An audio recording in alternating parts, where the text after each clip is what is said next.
नत्वा बालप्रबुद्धये विरच्यते नितस्पष्ट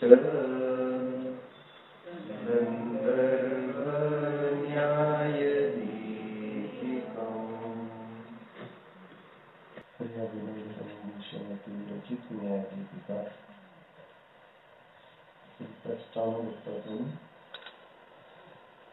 चंद्रमती माताजींनी लिहिली. त्याचं शीर्षक दिलेलं आहे जीवन की सबसे श्रेष्ठ निधि.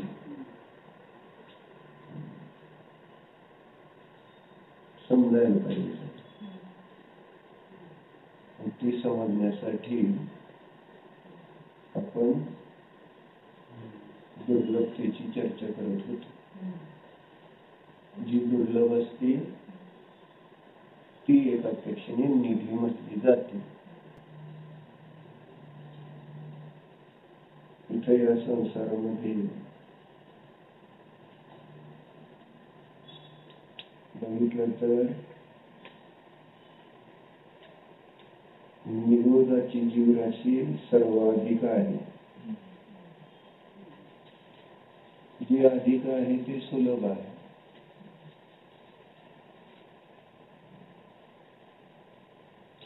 जे कमी कमी कमी आहे ते दुर्लभ. मग एका निरोध शरीरामध्ये सिद्धांच्या अनंत गुणे अनंतपट जीव आहे. अशा प्रकारे हा संपूर्ण लोक स्थावर जीवनच्या द्वारे भरलेला आहे.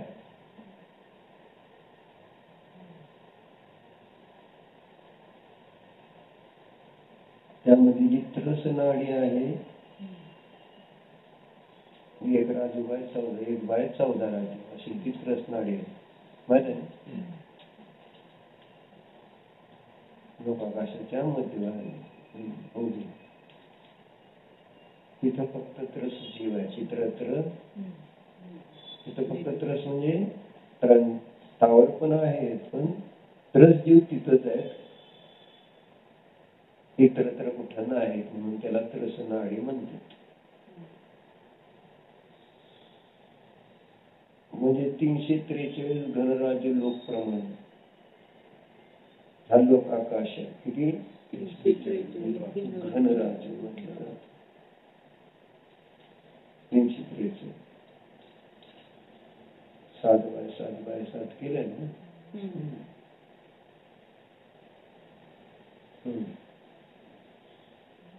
म्हणजे लोकाकाशाचा पसारा केवढा मोठा, आणि त्याच्यामध्ये त्रसजीव केवढ्या भागात आहेत.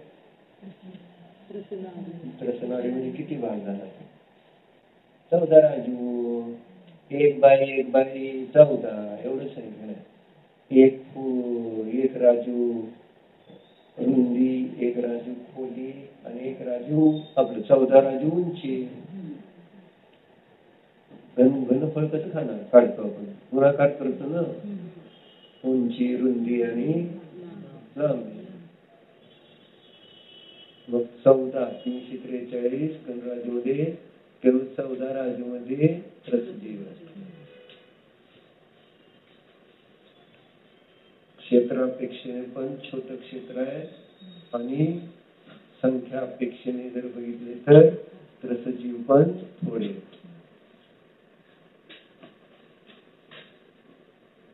बरोबर आहे.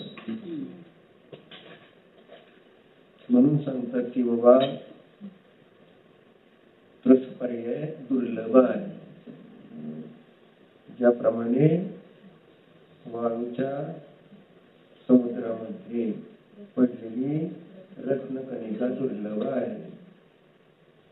पुन्हा पुढे सांगितलं त्यांनी त्रस पर्यायामध्ये कोणत्या जीवांची संख्या जास्त आहे, तर विकलेंद्रिय जीवांची संख्या जास्त आहे. 2 इंद्रिय, 3 इंद्रिय आणि चतुरेंद्रिय जीवांची संख्या जास्त आहे.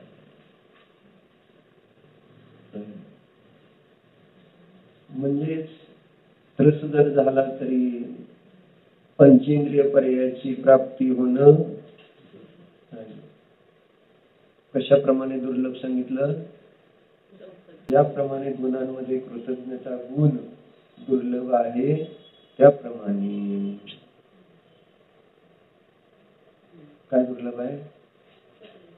म्हणजे पंचेंद्रिय पर्याय प्राप्त होणं दुर्लभ. पंचेंद्रियामध्ये पण मग आपण काल पाहिलं कोणाची संख्या अधिक आहे? पशु स्त्रियांच्या पर्यायाची संख्या अधिक आहे. मग अशा त्या पंचेंद्रिय पर्यायामध्ये मनुष्य पर्यायाची प्राप्ती होणं कशाप्रमाणे दुर्लभ आहे? चौकात ठेवलेल्या रत्न राशि। और मनुष्य पर्याय के मिलने के बाद उसके च्युत हो जाने पर पुनः उसकी प्राप्ति होना इतना कठिन है। आता त्या मनुष्य पर्यायाचं महत्व सांगायचं। मनुष्य पर्याय मिळाली आणि ती संपली तर आता पुन्हा मनुष्य पर्याय प्राप्त होणं किती दुर्लभ आहे? तर सांगताय जितना कि जले हुए वृक्ष के पुद्गलों का पुनः उस वृक्ष पर्याय रूप से उत्पन्न होना कठिन होता है। मनुष्य पर्याय प्राप्त झाली आणि त्याचा आम्ही उपयोग जर आपल्या आत्मस्वरूपाला जाणून आपल्या आत्म्याला पर्यायामध्ये भगवान बनवण्यासाठी केलं नाही। काय मनुष्य पर्याय कशासाठी आहे? भगवान बनण्यासाठी आहे, सिद्ध होण्यासाठी आहे, संसाराचा नाश करण्यासाठी मनुष्य पर्याय आहे। कारण मनुष्य पर्यायच असं आहे साधन उपाय की ज्याद्वारे संपूर्ण संसाराचा नाश केला जाऊ शकतो। अशरीरी अवस्था स्वभाव रूप अवस्था प्राप्त केली जाऊ शकते। अन्य देव तिर्यांच्या नरक पर्यायामध्ये मोक्ष पर्यायाची प्राप्ती होत नाही। मनुष्य पर्यायातूनच हा जीव संपूर्ण कर्माचा नाश करून मोक्षाला जाऊ शकतो। अशी ही मनुष्य पर्याय जर आपण आत्मसाधनेसाठी उपयोगात न आणता विषय भोगाचा संचय करण्यामध्येच वाया घालवली तर पुन्हा ही मनुष्य पर्याय मिळणं कशा प्रकारे दुर्लभ सांगितलं?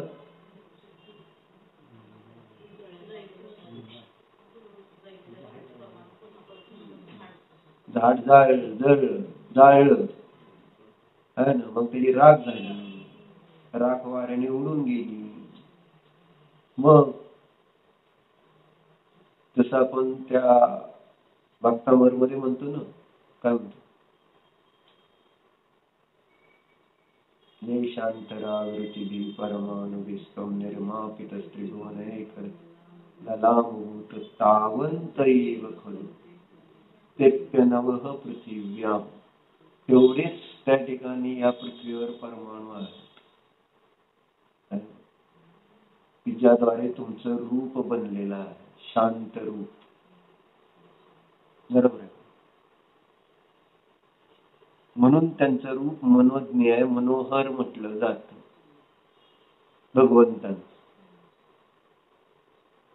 भगवंतांसारखं रूप दुसरं कुठेही नाही। कारण परमाणुच तेवढे आहेत तर काय करणार असं सांग। तसं इथं सांगायचं जे झाड जाळलं गेलं, त्याची राख झाली आणि ती राख वाऱ्याने उडून गेली आणि पुन्हा तेच कोणते? तेच परमाणु ज्यापासून त्या झाडाच्या शरीराची रचना झाली होती। झाडाचं शरीर कोणतं आहे? झाडाचं शरीर कोणतं असतं? औदरिक वैक्रिक आहार तेजस का कर्मण शरीर असतं झाडाचं। झाडाला वनस्पतीला किती शरीर असते?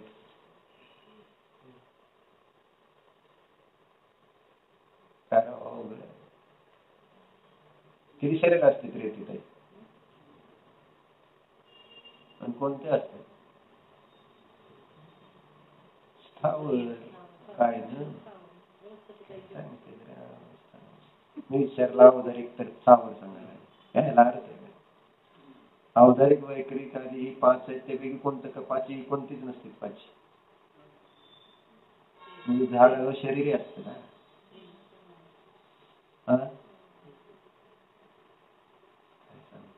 कोणती शरीर असते? बरं 3 शरीर संसारी जीवन असते मुख्य. तेजस्कार म्हणतात सर्व जीवन आणि मनुष्याने तिऱ्यांचं नाव धारी घेणार की न वैखरी वृद्धिधारी म्हणे ना आहार संपलं. सोप आहे गणित. सर्व संसारी जीवांना तेजस आणि कार्बन शरीर राहतं. विग्रह गतीमध्ये सुद्धा तेजस आणि कार्बन शरीर असतं. जरी अवधारिक शरीर सुटलं वैपरीक शरीर सुटलं तरी सुद्धा तेजस आणि कार्बन शरीर या जीवाबरोबर जातं. जर ते सुटलं तर सिद्ध होतो. केवळ अवधारिक शरीराचं आपण बघतो विलीन झाले. ऍक्च्युली तेजस कार्बन आणि अवधारिक तिन्ही शरीर नष्ट होऊन जीव सिद्ध पर्यायाला प्राप्त होतो. अन्यत्र जेव्हा इतर देह सुटतो त्यावेळेस मग तेजस आणि कार्बन शरीर त्या जीवाबरोबर पुढे जातं. अनादी संबंधीचे म्हणून तत्वार सूत्रामध्ये सूत्र आलं. कार्बन शरीर नाही गेलं पुढे तर मग पुढची पर्याय मिळणार कशी? त्या कार्बन शरीर म्हणजे 8 कर्माने बनलेलं असतं. जे कार्बन शरीर कोणत्या कर्माच्या उदयात प्राप्त होतं? नामकर्माच्या. करेक्ट. नामकर्माच्या निमित्त करून कार्बन शरीराची रचना होती आणि कार्बन शरीर आहे ते 8 कर्माने सहित आहे. त्याचं नाव कार्बन शरीर. आणि संसार अवस्थेमध्ये 8 कर्माने सहित जीव दिसतो. तेव्हा तिथं त्या कर्माला घेऊन एका गतीतून दुसऱ्या गतीत जातो. कर्म घेऊन जातो म्हणजे संस्कार घेऊन जातो. विभावाचे संस्कार एका गतीतून दुसऱ्या गतीमध्ये. कारण कर्म रूपाने आपण त्या विभावांना संचित केलेला असतो. जसं धन. बरोबर आहे. तेजस आणि कार्बन हे शरीर कायम राहणारच संसार दशेत. जे जीव मुनी अवस्थेला प्राप्त होऊन काय आत्मसाधनेद्वारे कर्म नष्ट करतात. घाती आणि अघाती पुढे जाऊन तेव्हा ते कार्बन शरीर तेजस शरीर आणि परम अवधारिक शरीर तिन्हीचा वेळ होऊन सिद्धदशेचा उत्पाद होतो. बरोबर आहे. चुकीचं आहे वाक्य. रूपाने बरोबर. चुकीचं आहे म्हणजे शरीराचा वेळ होऊन सिद्ध होऊ शकतं का? काय होतं? चुकाय लागतं. शरीराचा वेळ झाल्यावर सिद्ध अवस्था होते. वाक्य बरोबर आहे का? मग काय बरोबर वाक्य सांगा? बरोबर नाही बरोबर सांगितलं पण बरोबर काय?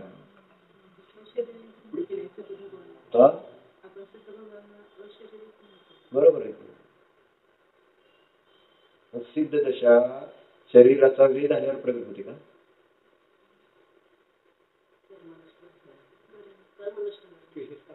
कर्मनिष्ठ झाल्यावर सिद्ध होतं का? अकर्मकाम झाल्यावर सिद्ध होतं का?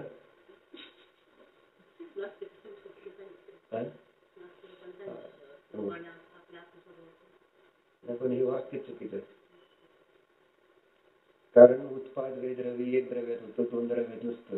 एका द्रव्याचा वेळ दुसऱ्या द्रव्याचा उत्पाद होतो का? आणि मग शरीर हे पुद्गल द्रव्य आहे. सिद्ध दशा ही जीव द्रव्य आहे. मग शरीराचा वेळ होऊन सिद्ध दशाचा उत्पाद झालेला असं होतं. सवय झाली की आपल्याला कर्माचा नाश होऊन सिद्ध दशा प्रगट होणं एक सामान्य समविरूढ आणि उपचाराने त्याचा उपचार लक्षात यायला पाहिजे. आपल्याला उपचार लक्षात येत नाही. आपण डायरेक्ट तसं समजून बसतो. परंतु ऍक्च्युली जेव्हा शरीर वेळ होईल तर त्या परमाणूची त्या पुद्गल अन्य अवस्था होईल. म्हणजे त्या पुद्गल रूपानेच त्याचा कुठला तरी उत्पाद होणार आहे. आणि पुद्गल रूप जे द्रव्य ते ध्रुव रूपाने राहणार. कारण उत्पाद द्रव्य ज्या त्या द्रव्याचं ज्या त्या द्रव्या रूपानेच होत असतं. म्हणून शरीराचा वेळ झाल्यावर सिद्ध दशा होत नसते, कारण शरीर पुद्गल आहे. त्याचा अभाव होऊन सिद्ध होईल का नाही? सिद्ध कसं होतं सांग.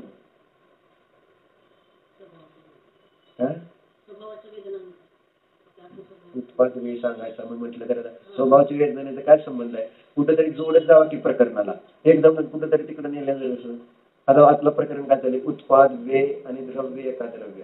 मग मी आता तुम्हाला उदाहरण सांगितलं, वा शरीराचा वेळ झाला म्हणजे त्या पुद्गल परमाणूंच्या शरीर रूप अवस्थेचा वेळ झाला, आणि त्या पुद्गल परमाणूंची जी काय पुढची पर्याय होणार असेल त्या रूपाने, मग जर समजा त्या कार्बन वर्गणा रूपाने परिणत झाले असतील, किंवा आहार वर्गणा रूपाने त्या शरीराचं परिणमन झालं असेल, तेजस वर्गणाची जी तेजस शरीर होतं ते तेजस वर्गणा रूपाने परिणमलं असेल, बरोबर आहे का?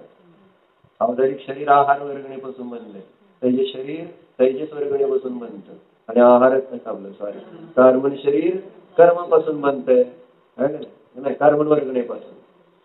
मग आता कार्बन शरीराचा जर वेळ झाला तर त्याची पुढे काय होणार, कार्बन वर्गणा होती. तेजस शरीराचा वेळ झाला तर त्याचा पुन्हा तेजस वर्गणा रूपाने उत्पाद होईल, आणि औदारिक शरीराचा वेळ झाला तर आहार वर्गणा रूपाने त्याचा उत्पाद होईल. सामान्य प्रत्येक परमाणूची आपली आपली योग्यता, त्या परमाणूच्या म्हणजे त्याच्यातले स्निग्ध वृक्ष जे गुण असते ते कमी जास्त झाले तर मग तिकडचे तिकडे पण जातील ते पुद्गल परमाणू. म्हणजे कोणते कार्बन वर्गणाचे परमाणू तेजस वर्गणा रूपाने, तेजस वर्गणाचे आहार वर्गणा 22-23 वर्गणात कोणत्याही रूपाने ते परमाणू परिणत होऊ शकतील स्निग्ध वृक्षत्वामुळे, बरोबर आहे, असं आहे. म्हणून त्या शरीराचा वेग होत असताना त्या त्या एक सामान्य रूपाने वर्गणा रूपाने परिणमला असं धरूया आपण. जसं या शरीराचं काय होतं, जाळल्यानंतर राख होती, या औदारिक शरीराचा वेळ झाला तर राख रूपाने त्याचा उत्पाद झालेला आहे असं. पण आता ते काय आपल्याला जेव्हा सिद्ध दशा प्रगट होते त्यावेळेस परम औदारिक शरीराचा वेळ झाल्यावर राख होती का त्याची, ते कापरासारखं उडून जातं असं म्हटलं जातं. म्हणून आपण त्याला म्हटलं आहार वर्गणा रूपाने त्याचा उत्पाद झाला, आणि पुद्गल द्रव्य त्याच्यामध्ये ध्रुव रूपाने कायम राहील, असं उत्पाद द्रव्य सांगितला. मग आता सिद्ध पर्यायाचा उत्पाद झाल्यावर कोणत्या पर्यायाचा वेळ झाला, मग जीव अपेक्षेने सांगावं लागेल की नाही. आता पुद्गलाच्या अपेक्षेने घटवलं, जीव अपेक्षेने काय आहे, आता कोणत्या पर्यायाचा वेळ झाल्यानंतर सिद्ध होतं,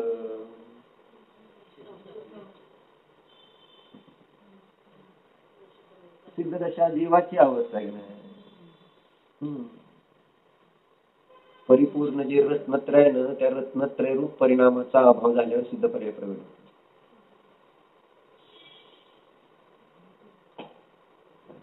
14व्या गुणस्थानाच्या अंतिम समयीचं जे रत्नत्रय आहे ते सिद्ध दशेचं कारण असतं का नाही. मग ती अंतिम पर्याय रूप जे रत्नत्रय ते परिपूर्ण रत्नत्रय, निश्चय रत्नत्रय त्याला म्हटलेल्या आगम भाषेत. आगम भाषेने त्याला निश्चय आहे, कारण बाकीचं ते परंपरेनं, कारण डायरेक्ट आता मला जे रत्नत्रय प्राप्त झालं त्याद्वारे मोक्ष होतंय का, 4व्या गुणस्थानात, 5व्या गुणस्थानात, 6व्या 7व्या गुणस्थानात, 8व्या 9व्या 10व्या 12व्या 11व्या 13व्या 14व्या गुणस्थान 13व्या गुणस्थानापर्यंत जे रत्नत्रय त्याद्वारे मोक्षाची प्राप्ती होते का, साक्षात नाही, ते परंपरेने होते. म्हणजे ते रत्नत्रय शुभ नाही आहे, शुद्ध आहे, परंतु याच्याद्वारे नाही. कारण मोक्षाला कारणभूत रत्नत्रय ते 14व्या गुणस्थानावरती चरम समयाचे जे परिणाम आहेत, मग त्याला विपरीत क्रिया निवृत्ती आणि सूक्ष्म क्रिया प्रतिपादन असं सांगितलं 2 ध्यान. मग ते शेवटचं ध्यान लावलं विपरीत क्रिया निवृत्ती, आणि त्यावेळेस तिथं काय झालं, त्या अंतिम रत्नत्रयाचा वेळ झाला आणि सिद्ध पर्यायाचा उत्पाद झाला. 14व्या गुणस्थानाच्या अंतिम समयावरतीचे जे जीवाचे परिणाम आहेत, जीवाचे त्याचा वेळ आणि सिद्ध पर्यायाचा, बरोबर आहे. मग कोणती होती ती पर्याय ही चालले ना, ती 14व्या गुणस्थानाची अंतिम पर्यायाला निश्चय रत्नत्रय म्हणतात. श्लोक वार्तिकादी ग्रंथामध्ये ते दिलेलं आहे ना. कारण ते परिपूर्ण रत्नत्रय का आहे, कारण त्याच्यानंतर मोक्ष पर्याय प्राप्त होते, आणि त्याच्या अगोदरचे रत्नत्रयाच्या अभावात मोक्ष होते का, नाही होत. म्हणून ती परंपरा असल्यामुळे एका अपेक्षेने त्याला व्यवहार त्या निश्चय म्हणजे 14व्या गुणस्थानाच्या अंतिम रत्नत्रयाच्या अंतिम पर्यायामध्ये जे रत्नत्रय त्याच्या अपेक्षेने त्यांना व्यवहार रत्नत्रय म्हटलंय. म्हणून व्यवहार रत्नत्रयाचा एकांताने एकच अर्थ होत नाही. कोणता? शुभभाव. तर व्यवहार रत्नत्रयाचा अर्थ शुद्ध भाव पण होतो. म्हणून व्यवहार शब्द वेगवेगळ्या ठिकाणी वेगवेगळ्या अपेक्षेने समजून घ्यावा लागतो. व्यवहाराचे अनेक भेद आहेत. निश्चय रत्नत्रय मात्र एकच आहे असं. पण त्याचा अर्थ ते व्यवहार रत्नत्रय म्हणजे शुभ भावासारखं नाही, जे बंधाचं कारण असतं.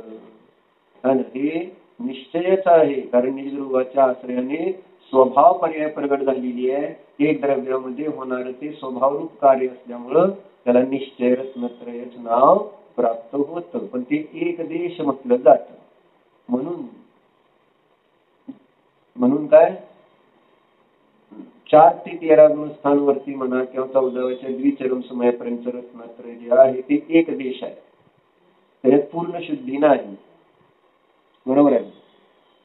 त्या रत्नत्रयामध्ये पूर्ण शुद्धी नाही, कुठेतरी अशुद्धता आहे. म्हणून अशरीरी सिद्ध दशा नाही. जरा डॉक्टरनं जाईल तुमच्या, पण आपलं सांगितलं. काय झालं मग? काय झालं? कशासाठी सांगत होतो? झाडासाठी चाललं होतं. उत्पादन त्याच्यावर निघालं. आणि जे झाड आहे त्याचं शरीर कोणतं आहे? औदारिक शरीर. सगळ्या स्थावर काही जीवांचं शरीर औदारिकच असतं. विकलेंद्रियाचं शरीर औदारिकच असतं. फक्त कोणाचं शरीर वैकृतिक आहे? देव आणि नारकींचं. आणि मनुष्यांमध्ये विक्रिया होते का नाही? तर ती विक्रिया वृद्धी आहे. वैकृतिक शरीर नाही, विक्रिया वृद्धीने तशा प्रकारे ती विक्रिया मनुष्य पर्यायामध्ये दिसून येते. बरोबर आहे का? म्हणून ते झाड जळलं, काय त्याची राख झाली. आणि ती राख काय झाली? सर्व दिशेला उडून गेली. आता कल्पना करा, तेच जे राखेचे परमाणू आहेत ते पुन्हा म्हणजे ज्यापासून ते झाड बनलं होतं ते सगळे परमाणू पुन्हा एकत्र येऊन तशा प्रकारच्या झाडाची रचना होणं किती दुर्लभ आहे. त्याला म्हणतात एका अपेक्षेने द्रव्य परावर्तन. एक अपेक्षेने म्हटलं जातं त्याला.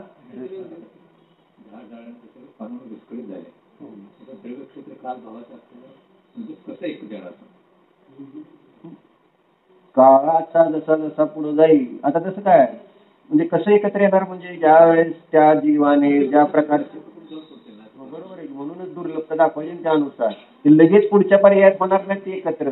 त्याला किती पर्याय जावं लागतील आणि पुन्हा ते झाड त्या परमाणूने बनेल. बनतं ना आपण. म्हणून तर म्हणतो की आपण या पृथ्वीवरचे सगळे परमाणू अनंत वेळा भोगले. हे परत परत अशा प्रकारची रचना होते. त्याच्यासाठी एक परावर्तन व्हावं लागतं. त्या परावर्तनाचं नाव आहे द्रव्य परावर्तन.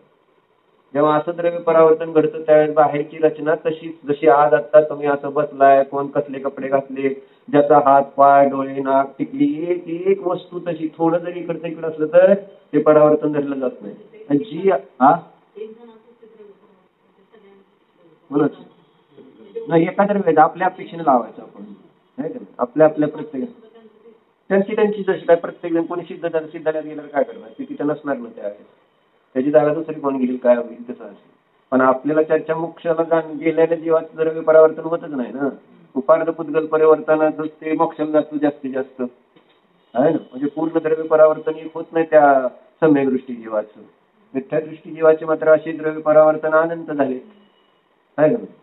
अशा अपेक्षा. म्हणून ती राख जरी उडून गेली तर काही म्हणजे त्याला बराच काळ जावा लागेल. आणि तो काळ गेल्यानंतर योग्यता असेल तर ते परमाणू एकत्र येतील आणि तशा प्रकारची ती रचना होईल.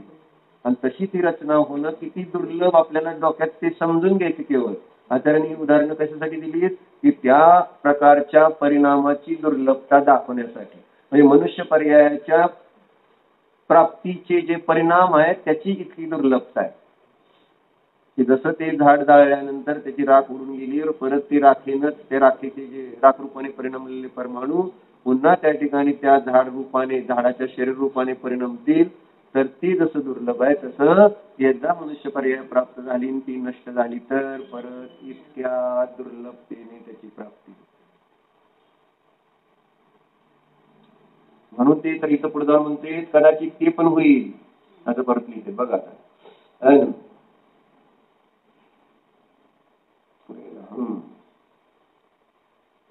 और मनुष्य पर्याय के मिलने के बाद उसके च्युत हो जाने पर पुनः उसकी उत्पत्ति होना इतना कठिन है जितना कि जले हुए वृक्ष के पुद्गल का पुनः उस वृक्ष पर्याय से उत्पन्न होना कठिन होता है.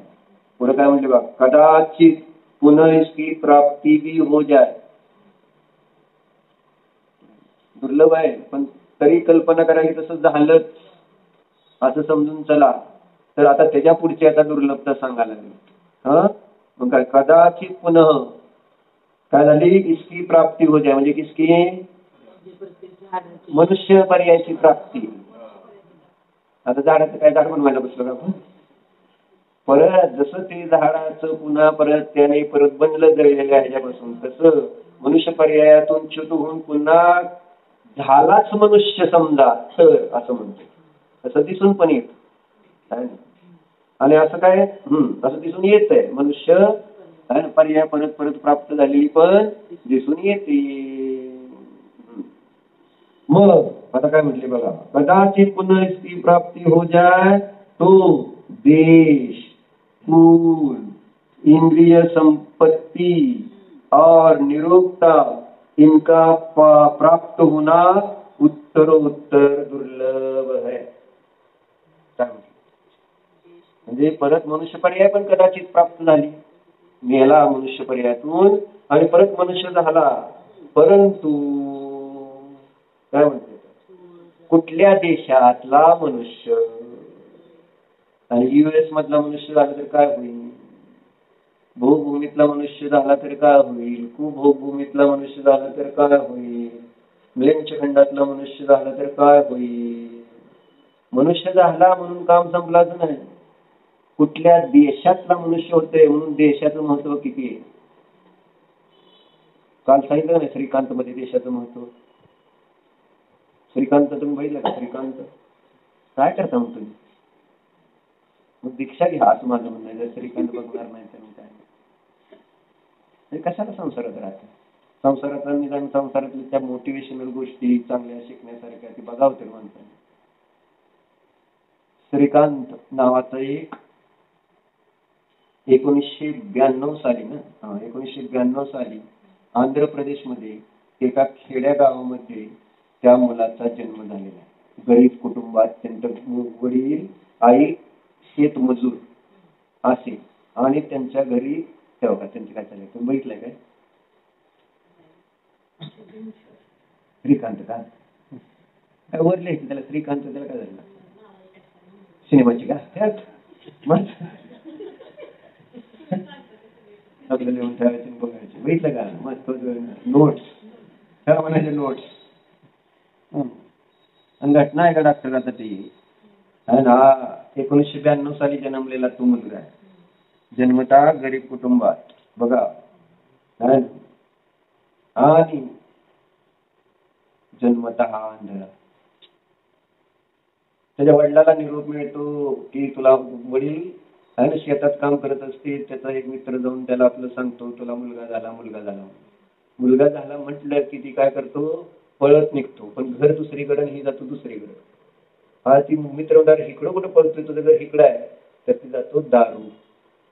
आनंदात दारू पितात ना लोक, गरीब लोकांना काय, पैसे नसल्यावर दारू प्यायचे आणि पैसे असल्यावर पण दारू प्यायचे, दुःख झाल्यावर पण दारू प्यायची आणि आनंद झाल्यावर पण दारू. दारू प्यायचं एक फक्त बहाना चाहिए, पीने वालों को पीने का बहाना. त्याचं एक भजन ऐकलं का, जुनं भजन आहे ते. तर काय झालं, मग झालं त्याला आनंद झाला म्हणून पहिल्यांदा ते दारू पिते. मग आनंदात दारू पिऊन मुलगा झाला, मुलगा झाल्यानंतर कुणाला आनंद झाला, होत नाही. हिरा झाल्यावर आनंद झाला का, नैतिक झाल्यावर आनंद झाला, देवा शपथ सांग पाप लागत नाही, परत वर्ग होणार नाही असं सांगावं लागतं ना, बायकांना पण बोलायला वेळ लागत नाही. आणि मला माहिती आहे नैतिक झाल्यावरच आनंद झालेला आहे, खरा आनंद. आणि खोटा खोटा आनंद मुलगी झाल्यानंतर. सगळ्याला जसं एक सायकॉलॉजी आहे, मुलगा झाला की आनंद होतो. मी तुम्हाला सांगा, मुलगा झाल्यावर आनंद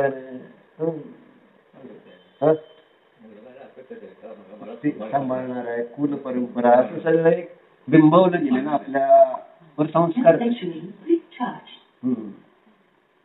बरोबर, नैतिक झाल्यावर आनंद झाला नाही तर झालाय म्हणून कशाला परत अजून हे तू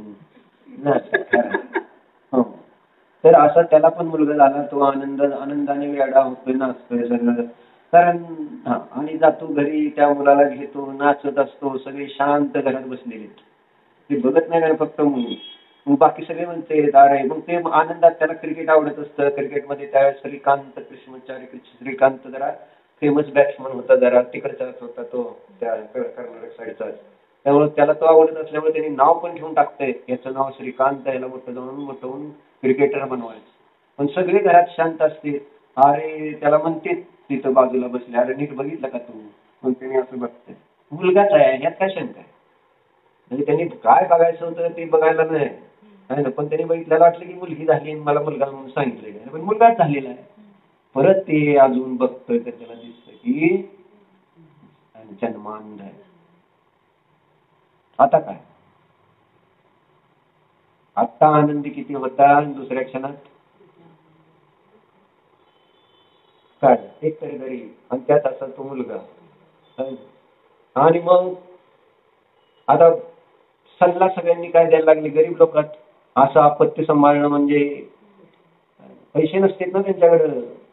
मग सल्ले दिले की याला देवाला देऊन टाका. हम्म. हम्म. देऊन टाका म्हटल्यावर मग आता तसं तर ज्याचं ते मुलं असतं त्यांना थोडंच वाटतं असं मारून टाकावं, 6 महिने सांभाळलं, 9 महिने सांभाळलेलं बाळ. पण आता दोघं चौघं म्हटलं, संस्कार केल्यानंतर माणसाचे विचार बदलतेत. काय परत तुमच्यानंतर त्याचं काय होणार, कुठं भीक मागेल, काय करेल, त्याची अवस्था काय होईल, आणि मग ती जी अवस्था होईल त्याचं कारण तुम्हीच असणार ना. ती मुलगा तुम्हालाच नावं ठेवल, मला कशाला जीवन ठेवलं, जन्मतात मारायचं नाही का, असं म्हणून आई वडिलाला पोचणार का नाही? जर हाल झाले तर मुलं कोणाला नावं ठेवणार? स्वतःला दोष थोडंच देतो आपण, दुसऱ्यालाच दोष देणार. म्हणून सगळ्यांचा सल्ला ऐकल्यामुळं त्या वडील रात्री उठते आणि त्याला घेऊन जाते, ती पोरायला खड्डा खाणते आणि असं तिथं ठेवते. तेवढ्यात तिची त्या मुलाची आई पळत येते, अहो ते आपलं पोरगा आहे, तुम्ही त्याचं नाव पण ठेवले, तुम्ही असेल जसं असेल तसं आपण सांभाळू, राहू द्या. मग त्याचे पण भाव बदलतेत आणि तो सगळे ते दोघं सांभाळतात, त्याला मोठं करतात. पण ज्याचं इंद्रिय एखादं कमी असतं ना, त्याला हुशारी बाकी जास्त असते. कारण जेवढे डोळे नसणारे तर लय हुशार असतात. कारण उपयोग डोळ्यातून जेवढा व्यग्र होत असतो ना मी याला जाणून, तेवढा बाकीच्या इंद्रियातनं होत नाही. जेव्हा डोळे नसणाऱ्याची मेमरी शार्प असते, त्याला बरोबर त्या ठिकाणी सगळं सेन्स करायचं असतं ना, सेन्सर सारखं. म्हणजे आवाजावरून, वासावरून, रसावरून, कारण 4 इंद्रिय त्याच्याकडे आहे. म्हणून त्या 5व्या इंद्रियाची पॉवर सगळी त्या 4 इंद्रियामध्ये लावतो तो. उपयोग पूर्ण मन सुद्धा त्याच्यात लावतो, कारण मनाने आता दिसत नाही म्हटल्यानंतर मन कुठं लावणार. आणि बहुतेक ती लोक शार्प असतात, एक सामान्य चर्चा, विशेष नाही. मग असा तो श्रीकांत भयंकर हुशार, शाळेत नेते, म्हणजे तिथे खेडेगावात त्याला शाळेत घातलेलं, सगळी उत्तरं पटापटा, म्हणजे जी दिसणारे डोळ्यांना त्यांना लवकर उत्तर येत नाही, ह्याला मात्र मोठी मोठी गणिताची, जॉमेट्रीची उत्तरे येतात. मग पुढं त्याला सल्ला दिला जातो ते आई वडिलाला की इथं ह्याच्यासाठी नाही आहे शिक्षणाची व्यवस्था किंवा जी पद्धत आहे, ती हुशार आहे तर तू त्याला, ते हैदराबादला अंध मुलांची शाळा असते तिथं घाला तुम्ही, त्याला फ्रीमध्ये असतं, तिथं डोनेट केलेले असते, चॅरिटी वेल असते ना ते. मग त्याला तिथं सोडले आई वडिलांनी, त्या अंध मुलांच्या शाळेत. मग करता करता 9वी मध्ये ती एकदम हुशार, सगळा 1 नंबरनं पास काय. मग तिथून पुढं तिथं त्याला म्हटलं ना, कुठं काय अन्याय होत असला, त्रास असला तर माणसाकडे 2च पर्याय असते. एखादं संकट आलं तर त्याच्याकडे 2च पर्याय असते. कोणते 2 पर्याय असते? एक तर पळून जाणं, नाही तर त्याचा सामना म्हणजे फाईट करणं त्याला, त्या परिस्थितीला. मग ह्याच्याकडे किती ऑप्शन्स होते? ज्याला डोळे नाहीत त्याच्याकडे किती ऑप्शन्स असतात? पळून जायचा त्याला विषयच येत नाही, कारण पळून जाण्यासाठी डोळे पाहिजे का नको त्या आपत्तीपासून, विपत्तीपासून. म्हणजे ही शुड फाईट असं, त्याकडे एकच ऑप्शन असतं. आणि त्यामुळे तो लढत असतो, लढवई असतो तो, जरा चांगला असं दाखवतो. आणि मग तिथं त्या चॅरिटेबल ट्रस्टमध्ये जी चॅरिटी येत असते तर त्याच्यातले वरचे ट्रस्टीच पैसे खातात आणि ह्यांना सगळ्या सोयी देत नाहीत. मग जेव्हा ते सत्कार समारंभ वगैरे चाललेला असतो त्यावेळेस त्याला बोलायला होते, बोलताना त्याने ते आपलं खरं खरं बोलते, आम्हाला कसलं जेवण देते आणि खरं जेवण चांगलं जेवण ते कसे करते. मग हे सगळं ऐकल्यानंतर ते झाली सभा की ते निघून गेले की त्याला हाकलून देते त्या शाळेत. पण त्या शाळेत त्याला एक टीचर भेटली असते. टीचर काय नाव तिचं? देविका. देविका नावाची टीचर असते. ती मात्र अगदी, कारण ही हुशार असतो ना, एकदम भयंकर हुशार असतो. मग ती त्याला चांगलं शिक्षण देत असते वगैरे सगळं. मग त्याला त्या शाळेतनं ती घरी गेल्यानंतर हाकलून देते बाहेर. त्याच्या हातात असणारी जी काठी दिलेली असते देविका मॅडम, तसली आंधळ्याची काठी, पण ती पण काढून घेते. आणि मग आता जायचं कुठं? समोर रस्ता आहे, असंच जातोय पुढं, गाड्या रस्त्यावर काय. मग त्या देविका मॅडमला कोणतरी फोन करून सांगते असं की त्याला बाहेर हाकललंय. मग ती रात्र होती, दिवस म्हणजे दिवस अख्खा इकडं तिकडं फिरण्यात जातो त्याला. वाचतो कसं तरी ती त्याच्यातनं गाड्याच्या ह्याच्यातनं.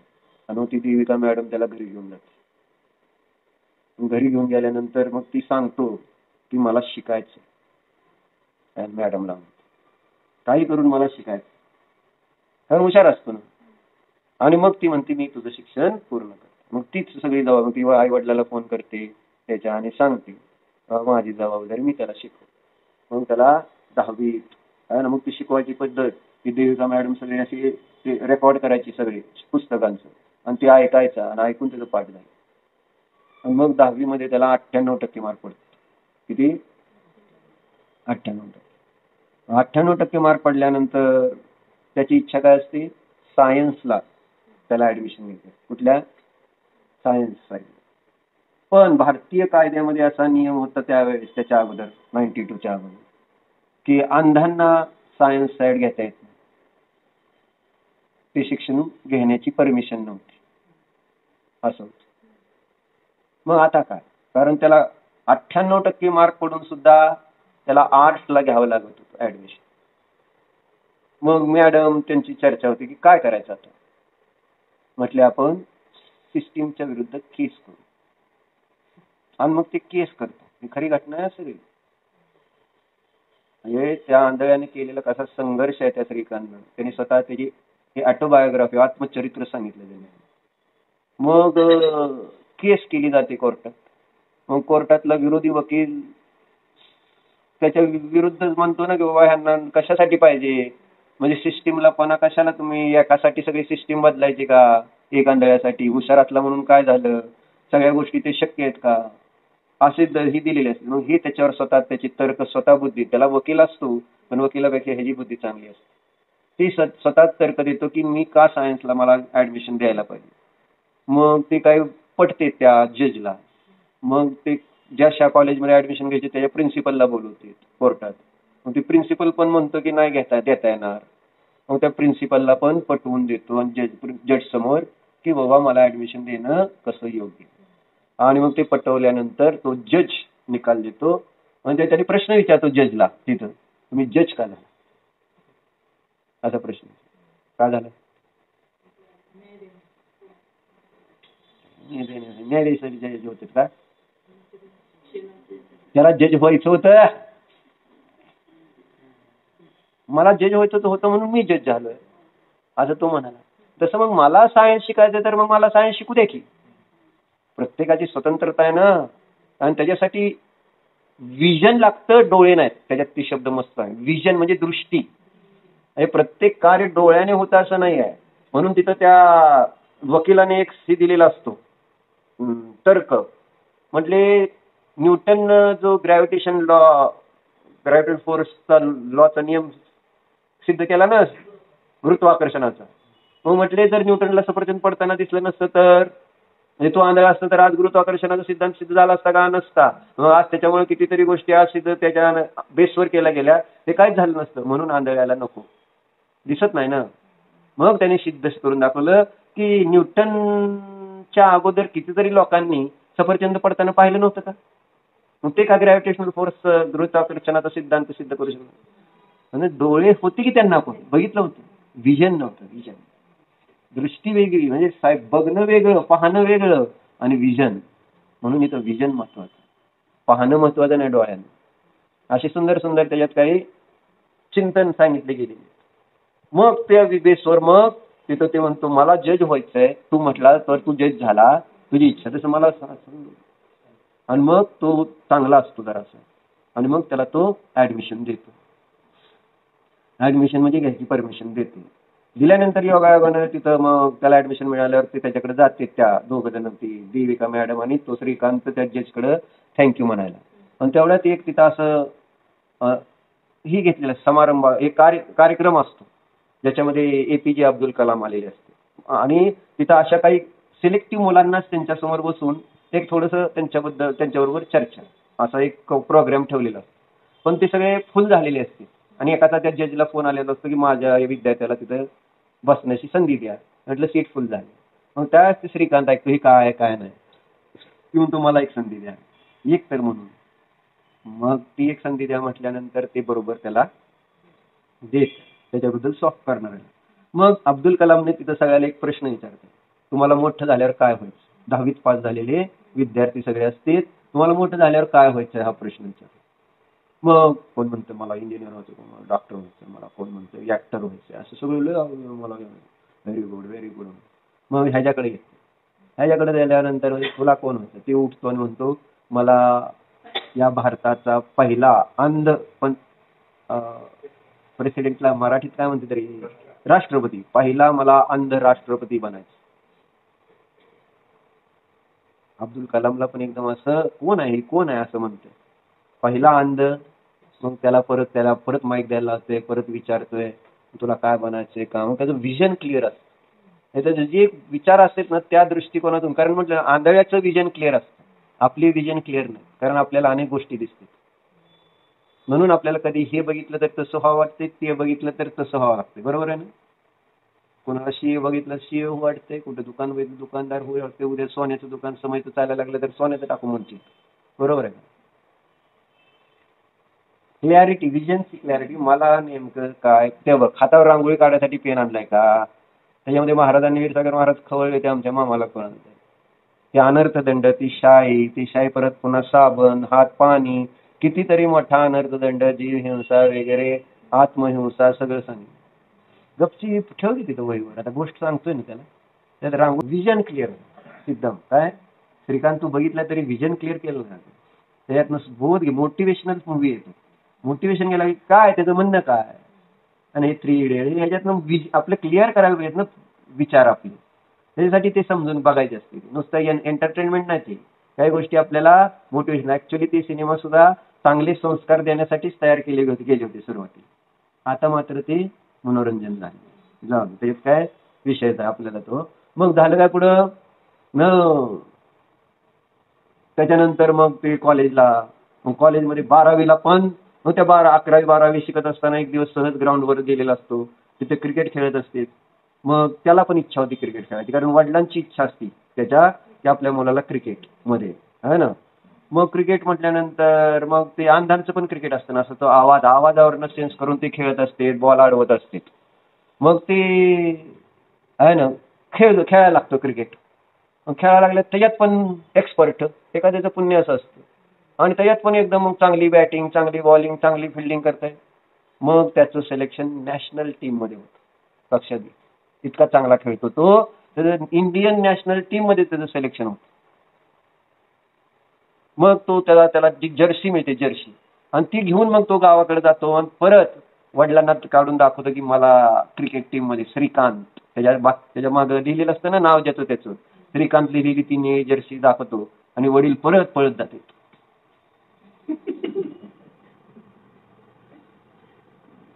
म्हणजे त्यावेळेस पण परत त्यांना खूप आनंद होतो की आपल्या मुलाला.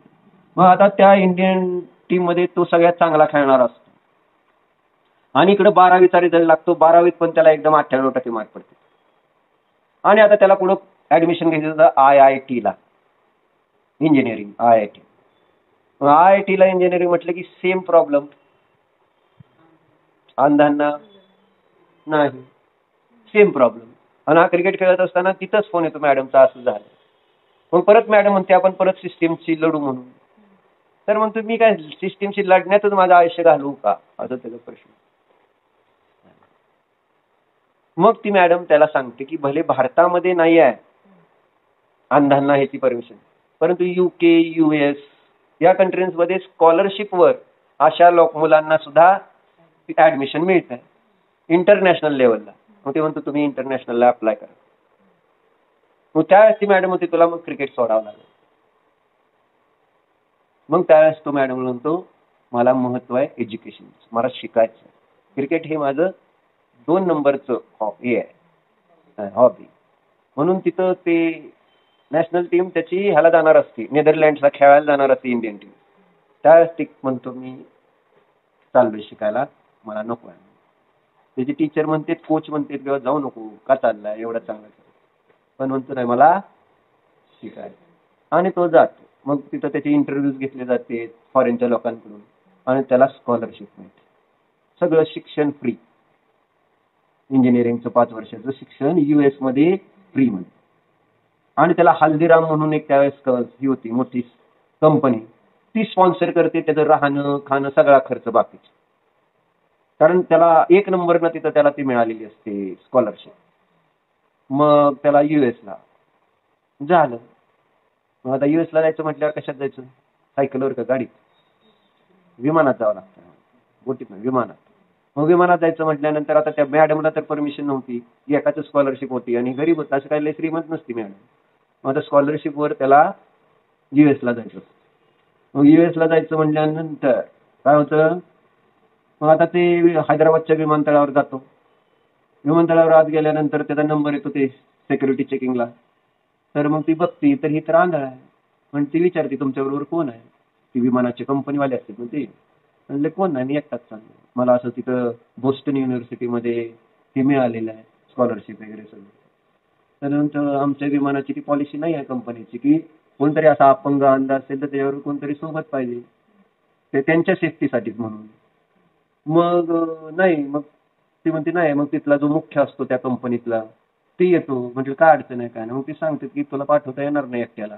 आधी म्हणतो मी जर पोहोचलो नाही तर माझी ऍडमिशन होणार नाही, माझं सगळं नुकसान होईल. नाही म्हणतो हे आमच्या बसत नाही कायद्यात काय.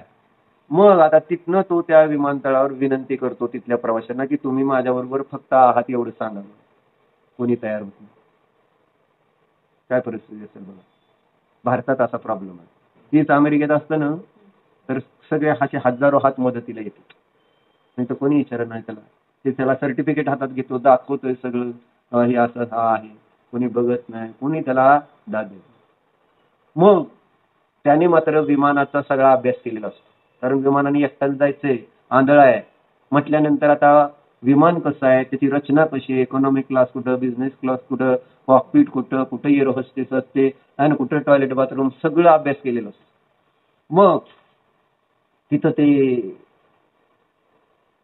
उभारतो तिथं ते असे, तिथं पण असे 3-3ची लाईनची बसायला विमानतळावर हे असतात ना खुर्च्या, बरोबर त्या तेवढ्याच असतात. मग ती बरोबर म्हणतो मी आता तुम्हाला सगळ्याला दाखवतो म्हटलं बघा. मग त्याचं सीट नंबर असतं D18 काहीतरी असं. मग ती बरोबर प्रत्येक गोष्ट सांगत क्रमाने की इथं ही एंट्री आहे, इथं एअर हॉस्टेस आहे, इथं कॉकपीट आहे. इथनं मग माझं 1, 2, 3 सीट करत बरोबर D लाईनला, आणि तिथं त्याचं जे सीट नंबर 18 वगैरे असतं तिथं दुसरा एक माणूस बसलेला असतो. मग ती म्हणतो ही माझं सीट आहे, तुम्ही पलीकडे बसा, F आहे किंवा काय पुढचं 19 म्हणून. मग असं म्हटल्यानंतर मग सगळेजण ते बघते तिथं असणारे लोक, आणि मग सगळेजण टाळ्या वाजवते. मग तिथला तो जो असतो मग तो जातो, मग त्याला तिथं परमिशन मिळते. म्हणजे स्वतःच्या हा ना जोरावर, म्हणजे कोणाच्या अधीन नाही. असं करून तो मग बोस्टनला तिथं पोहोचतो युनिव्हर्सिटीमध्ये. मग तिथं तो अभ्यास करतो, तिथं बेसबॉल खेळतो, सगळा एकदम आनंद. आणि त्याच्यावर इम्प्रेस मग इकडे इंडियामधले हैदराबादमध्ये एक मेडिकल स्टुडंट असते मुलगी, ती त्याचं एका मॅगझिन मध्ये त्याच्या फ्रंट पेजला म्हणजे कव्हर, म्हणजे वर कव्हर सगळ्या वर्ल्ड रेकॉर्ड केलेलं असतं. बेसबॉल सगळ्यात लांब मारलेला असतो. बेसबॉल अमेरिकन गेम आहे, आणि त्याच्यात ते बॉल टाकल्यानंतर मारलं तर एक होम रन असतो. तर आंधळ्या माणसाने सगळ्यात लांब मारलेला फटका त्याचं म्हणून नाव आलेलं असतं. मग ती मुलगी इथली असते है ना मेडिकल स्टुडंट, ती सगळं त्याची हिस्ट्री काढते, वाचते, आणि मग ती त्याला मेसेज करते तुम्हाला मित्र होतो का वगैरे. मग असं ते मित्र होते. योगायोगानं मग तिचं कॉलेज झाल्यानंतर तिला पण पुढच्या MD साठी आहे ना PG म्हणजे पुढचं प्रॅक्टिससाठी बरोबर ती पण अमेरिकेला जाते. मग तिथं ते भेटते, सगळं करते. मग हा तिथलं ते IIT पूर्ण करतो. पूर्ण केल्यानंतर आता तिथला मुद्दा आहे. कुठला मुद्दा आहे? देशासाठी हे सगळं सांगून. मग झाल्यानंतर मग एक दिवस मॅडमचा आता तिथं ते आता निघालेला असतो, त्याला अनेक कंपन्यातनं ऑफर्स आलेले असते जॉबसाठी. मॅडमचा फोन येतो त्याच्या इंडियातनं, देविका मॅडम, की काय आता तू आता माघारी. म्हटले आता काय तिथं माघारी येऊन करू काय, म्हटले सगळं सिस्टीम माझ्या विरुद्ध, तिथं म्हणजे कुठल्याच म्हणजे अनुकूलता नाही आहे तिथं, कुणी मदत करायला कसल्याच पद्धतीने तयार नाही. आणि मग मी माघारी येऊन काय करू, असं तो फोनवर मॅडमशी बोलत असतो. त्याच्या शेजारी ती त्याची मैत्रीण बसलेली. मग असं झाल्यानंतर ते असं मॅडमला सांगितल्यावर मॅडम फोन ठेवते. मॅडमला म्हणतो तो, मला इथं मिळेल नोकरी, मग मी इथं चांगलं घर घेतो आणि तुम्हाला तिकडं बोलवून घेतो, आता तो चांगला असतो. मग ते उतरते दोघं जण फोन झाल्यानंतर. मग ती मुलगी म्हणते त्याला की तू देशात जात नाही म्हणतो माघारी, तुला देश म्हणजे काय, म्हणजे एक तेवढा जमिनीच्या तुकड्याला देश समजतो का तू, म्हटले. असं त्याला ती समज. देश हा कशापासून बनतो, देश हा माणसांनी बनलेलं एक त्या ठिकाणी जीवन असतं. म्हणून मागे एक तुम्हाला वाचायचं दाखवलं होतं ते राहिलं आहे ना. म्हणजे कुठून कुठं देवा आहे ना, इथून देवाकडे जाताना मध्ये देश लागतो म्हणून एक सुंदर 10 मिनिटाचं एक व्याख्या ही आहे एका मिलिटरी मॅनच्या बायकोचं, जिने सियाचीनला जिथं हे नाही आहे, ऑक्सिजन नसतो, कमी असतो, एकदम उंचावरचं सगळ्यात लढाईचं ठिकाण आहे, त्या ठिकाणी ऑक्सिजन प्लांट त्यांनी तयार केलाय. म्हणजे असं ते सगळी करत त्याचं एक सुंदर वर्णन. त्या देहाकडून देवाकडे जाताना मध्ये एक देश लागतो, असं ते एक सुंदर 10 मिनिटाचं व्याख्यान आहे, तिथे मुलाखत घेतलेली. देहाकडून देवाकडे जाताना मध्ये देश, म्हणजे देशाचं इम्पॉर्टन्स किती असतं. आपण सगळे इथं अगदी आनंदात आहे, पण देशाचे संरक्षण करणारे ते मिलिटरीतले लोक ते आहेत म्हणून आज आपण सुरक्षित असतो. मग त्या हिचं पण ती सांगते की देशात तू तू एक रोल मॉडेल झालायस, म्हणजे तुझ्यामुळं आज आता अनेक अंधांना सायन्समध्ये प्रवेश मिळायला लागलाय. म्हणजे ही तिचं त्याचं सगळं अभ्यास, हिस्ट्री, बायोडाटा वाचलेला असतो ना. उलट तू जर इथं राहिला तर परत पुढच्या संधीच मिळणार नाही. तेव्हा तू देशामध्ये जाऊन सगळ्यांना एक प्रेरणाचं स्थान होशील, की ज्यामुळं सगळ्या आंधळ्यांना, अपंगांना एक मार्ग मिळेल, मार्ग. असं ती पण त्याला समजावून सांग. पण शेवटी तू ठरव. मग त्याला त्याचं मन हे होतं आणि मग तू भारतात येतो सगळं सोडून. पण मला सांगायचे देश किती महत्वाचा, म्हणजे मनुष्य पर्याय मिळेल, परंतु देश कोणता. व्यंच्याच्या देशात जन्मला, तिथं देव दुर्लभ, गुरु दुर्लभ, धर्म दुर्लभ, आणि ते तुम्ही जाऊन या मग तुम्हाला किती दुर्लभता बघा. मी सांगून तुम्हाला कळते, परोक्ष गोष्टी तर भावासन होत नाही, साक्षात अनुभव केल्यानंतर कळते की आपल्याला काय मिळालंय. आपल्याला मिळालेल्या गोष्टीची जी किंमत आहे ती आपल्याला सहजासहजी मिळाल्यामुळे येत नाही. हो, पण पुणे मुंबई, हो बरोबर आहे तुमचं. म्हणजे असं एक एक गोष्टी, पण त्यापेक्षा दुर्लभता कशी असते. हा, तिथं जन्मला त्या देशात, खरं आहे. जन्मात आहे नॉर्वेत म्हणजे मला ते सांगा, म्हणजे कुठल्या देशाचं इम्पॉर्टन्स सांगतो, किती दुर्लभ आहे. आपण ज्या देशात म्हटलं, ज्या क्षेत्रात आपण जन्मलो, आपलं इतकं चांगलं कुठंच वातावरण नाही. भारतात सुद्धा ऊन, तहा, पाऊस, वारा, पाऊस, म्हणजे जी आणि बाहेरनं जी परिस्थिती चांगली जी काही आहे, भांडण आहेत, गोंधळ आहे, इतरत्र सगळी गुंडगिरी, मारामारी, इतर लोक, म्हणजे असे सगळे विचित्र आहे. आपला भाग जो आहे तो एकदम सेफ आहे त्या म्हणून. म्हणून देश दुर्लभता सुद्धा प्राप्त झाली.